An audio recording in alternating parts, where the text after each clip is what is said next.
잠시 은혜를 좀 나누고자 해요. 진짜예요, 진짜. 제가 옛날에 결혼 반지를 내가 아는 집에서 맞췄는데 다이아가 그건 가짜더라고. 그 사람이 몰래 속인 거예요. 그건 가짜예요. 이게 진짜예요.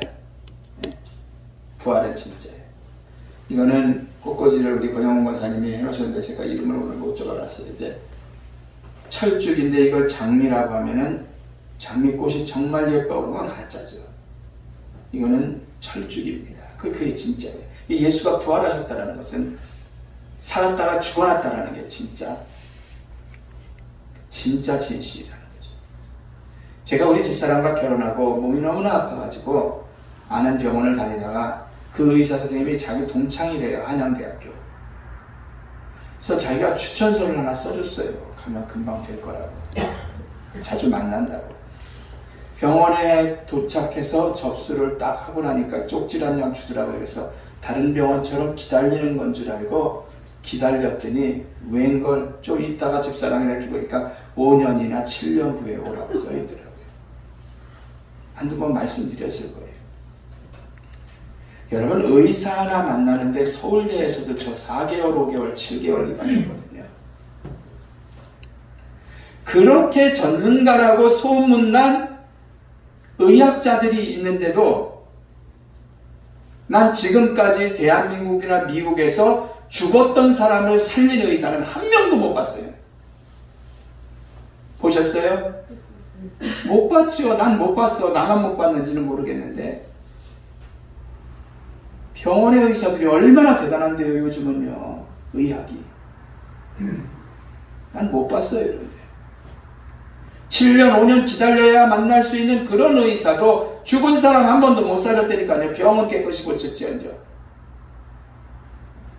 죽는 건 뭐예요? 심장이 먹고 뇌가 죽으면 그냥 그거로 끝나는 겁니다. 의사 안 돼요. 텔레비에서 한참 유명하게 했던 김사부도 안 돼, 그건. 그러니 예수님을 십자가에 매달았죠. 예수님이 십자가에 매달아 죽었잖아요. 매달고 다리와 손을 통해서 모든 그 못자국이 난 곳에 거기로부터 피와 모든 물과 액체를 다 쏘신 거예요. 우리 70%가 물인데 마지막으로 어떻게 합니까? 매달려 있는 자를 창으로 푹 옆구리를 쑤셔서 나머지 완전히 사망하게 만듭니다. 여러분 의학적으로 이 정도면 소생불라예요. 살 수가 없는 거예요. 완전히 죽은 것입니다. 그러니까 주님을 따르던 제자들은 그리고 주님을 따르던 12제자뿐이 아니라 그 무리들이 많이 있었는데 이 사람들은 십자가에 걸려서 그렇게 매달려 있으면 다 죽는 거다라는 것을 당연히 알았습니다. 그러니까 우리의 스승 예수는 죽은 거야. 결론 딱 냈던 거예요. 그러니 자기들이 따르던 예수님이 숨 거두신 후에 다시 살아난다 라고 말한 것은 싹 잊어버리고 던져버린 거죠. 분명히 죽었으니까. 다시 말씀드리지만 지금 시대의 의술이 엄청나게 발전했음에도 불구하고 대학병원 이런 데서 완전히 사망 선고된 사람 혹은 무덤에 묻혔던 사람들을 살리는 건 전 한 번도 못 봤어요.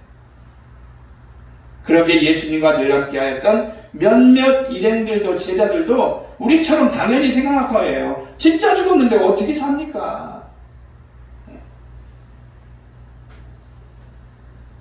오늘 본문에 보면 마리아와 여성들이 당연히 예수가 죽었기 때문에 시신에다 향수를 바르려고 찾아간 거예요. 죽었나 살았나를 보러 간 게 아니라 오늘 본문에 보면은 여인들 여러 명이 아유 우리 예수님 돌아가셨는데 이 몸에 좀 향이라도 좀 내게 해야 되겠다라고 생각하고 찾아간 거예요. 그러면서 그들이 근심하는 건 뭐예요? 돌 입구를 바위돌로 가로막았기 때문에 우리의 힘으로 그걸 치울 수가 없는데 이거 어떻게 하면 좋지? 염려하면서 자기들끼리 간 거예요. 그들이 열린 그런 데로 가보니까 문이 열려 있어요. 큰 돌문이, 돌이. 가보니까 시신은 없고 빈 무덤인 거예요. 그죠? 이때 사자의 찬란한 옷을 입은 두 사람이 어찌하여 살아있는 자를 죽은 자 가운데서 찾느냐라고 말씀을 하죠. 니들 예수는 살아났어. 그런데 왜 죽은 자 가운데서 찾냐라는 거죠. 11절에 보면 어느 정도인지 아세요? 예수님을 잘 따르던 사도들도 합니다. 네. 수제자라고 하는 베드로도 뭐라 그래요? 직접 무덤에 가서 본 후에 확인하고 인정을 했어요. 본문 이야기를 보면 지난주에 봤지만 엠마오로 가는 두 제자들도 시리아 절망에 빠져가지고 시골 내려가다가 예수가 나타나는 대로 당연히 안 믿은 거죠.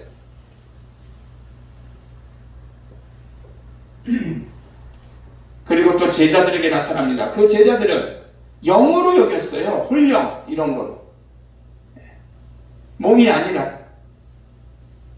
하지만 영이 아닌 분명히 부활하신 예수 그리스도였다는 거죠. 손과 발을 보고 나인 줄 알라. 39절에 말하죠. 찍힌 자국이 있잖아요.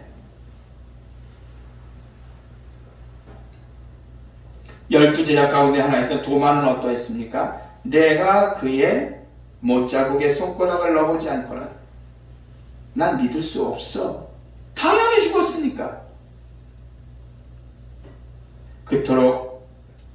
주님께서 그토록 죽은 지 3일 만에 살아나리라 말씀을 하셨구나. 주님 여러 번 말씀하셨거든요. 나 살아나자마자, 나 죽자마자 어떻게? 3일 만에 살아날 거야 라고 얘기해도 그거 하나도 안 믿는 사람들이에요. 지금 가장 가까운 사람들이. 말로만 듣고 죽은 자가 다시 살아나는 일에 정말 믿지는 않았던 사람이 한두 사람이 아니라는 거죠.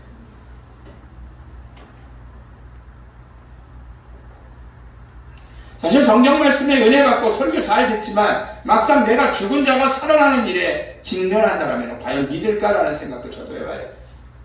이렇게 설교 듣죠? 제자들 멍청하네. 주님이 분명히 죽었다가 살아난다고 얘기까지 자기 입으로 했고 같이 앉아 있었는데 어떻게 그렇게 안 믿어? 라고 해도 우리 역시 이거를 알고 있음에도 불구하고 죽은 자가 딱 살아나라면 홀령으로밖에 더 보겠냐라는 거죠. 한번 생각해 보십시다. 황화자 원사님이나 이등한 집사님 같은 분이 딱 문 열고 들어오시면 여러분 어떨 것 같아요? 다음 주부터 교회 안 올걸? 귀신 나왔다 그러죠.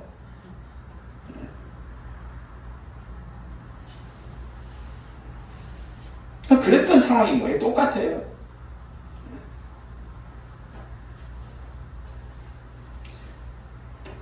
가까운 사람들이 안 믿는 게 너무나 당연했던 거죠. 하지만 분명히 부활하셨습니다. 할렐루야. 혼자서 굴릴 수 없는 무덤 입구를 막고 있는 큰 바위돌도 있고 지키는 병사들이 있었음에도 불구하고 주님은 분명히 살아나셔서 빈 무덤이 된 줄로 믿습니다. 가장 가까운 그리고 미리 그렇게 이루어질 것을 말씀하셨는데도 죽었던 그러한 사람이 다시 살아나는 일은 정말 있을 수 없는 일이다라고 그들은 여겼던 거죠. 진정 하나님의 아들이니까 죽었다가 살아났죠. 세계에는요 4대 성자가 있습니다. 우리가 잘 알고 있죠. 예수, 석가모니, 공자, 그 다음에 소크라테스라고도 우리가 흔히 얘기를 하죠. 하지만 그들은 차원이 달라요. 우리 주님은 그들은 무덤이 있지만 우리 주님은 무덤이 빈 무덤이에요. 저도 2번 가봤지만 성지순례교.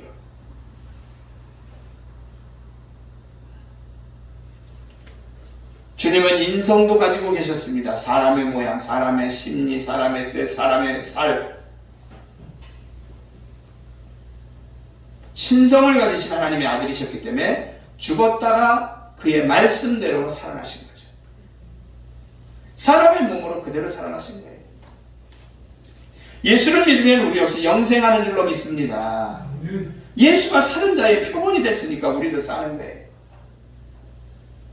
그분이 우리 위해서 죽으셨기 때문에 우리는 이제 죽을 이유가 없어졌어요. 그분의 약속대로 다시 살아나셨기 때문에, 샘플이 되셨기 때문에 우리는 예수님 안에서 이제 부활하는 거죠. 우리 역시. 진짜 크리스찬은 죽음을 두려워하지 않아요. 왜? 진짜 하나님 나라 가는 건데, 더 좋은 곳 가는 건데 왜 두려워합니까? 주님을 가장 측근에서 함께했던 제자들도 못 믿었던 부활이지만, 우리는 분명히 말씀에 굳게 서서 이 주님의 부활이 진짜다라는 것을 믿어야 할 줄로 믿습니다. 이건 진짜예요. 영국의 로지경이라는 사람이 물리학자이고 버밍엄 대학의 설립자입니다. 근데 그의 아들이 1차 세계대전 때 참전을 했다가 죽었어요. 아버지에게 보낸 편지가 유명합니다. 그 속에 이런 글귀가 있어요. 아버지, 제가 죽더라도 제 무덤에 오지 마세요. 전 거기에 없을 테니까요. 어거스틴의 어머니 모나카도 아들에게 내가 죽거든 장지 문제로 고민하지 말고 아무데나 묻어주기 바란다. 나는 바로 하나님께로 가게 될 테니까 라고 얘기를 한 거예요. 대단하죠. 이런 모습이 부활을 믿는 신자의 모습이고, 그것 때문에 고난과 죽음 앞에서도 굴하지 않음을 믿으시기를 바랍니다. 주님이 사셨으니까, 샘플이 되셨으니까 나는 사는 거고, 그러니까 내가 비록 죽을 병이 걸려도 염려하지 않는 것은 더 좋은 천국에 가서 영생하게 된다는 거죠. 살아남을 믿는 거죠.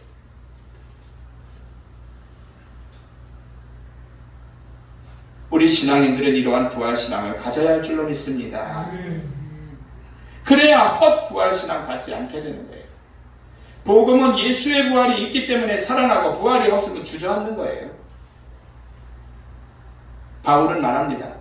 그리스도께서 다시 살아나신 일이 없었으면 너희의 믿음도 헛되고 여전히 죄 가운데 있을 것이다 라고 했죠. 예수님이 죽었다가 살아나지 않았으면 우리는 그것보다 불쌍한 게 없는 거예요. 왜? 엉뚱한 걸 붙잡고 있으니까. 거짓을 붙잡고 있으니까. 예수의 부활은 선택할 수 있는 사소한 문제가 아니라 그것은 큰 하중을 견디는 기둥, 즉 수천 가지의 현실에 매달려 있는 기둥이라는 거죠. 결론적으로 말씀을 드리고 마칩니다. 무덤에 머물러 주님은 3일 안에 다시금 살아나신 줄로 믿습니다. 아무도 믿지 못할 일이 실제로 일어난 줄로 믿습니다. 지금의 시대에도 그래요. 무신론자들이 너무나 많고, 심지어 예수를 따르던 사람들도 믿지 않았지만 이성적으로 판단했기 때문에, 하지만 분명한 증거들이 너무나 많다는 거죠. 그러기에 우리는 분명한 부활신앙을 가져야 할 줄로 믿습니다. 부활신앙에 굳게 서서 주님 만나는 그날까지 승리의 삶을 여러분들이 걸으시기를 주의 이름으로 부탁드립니다. 기도합니다.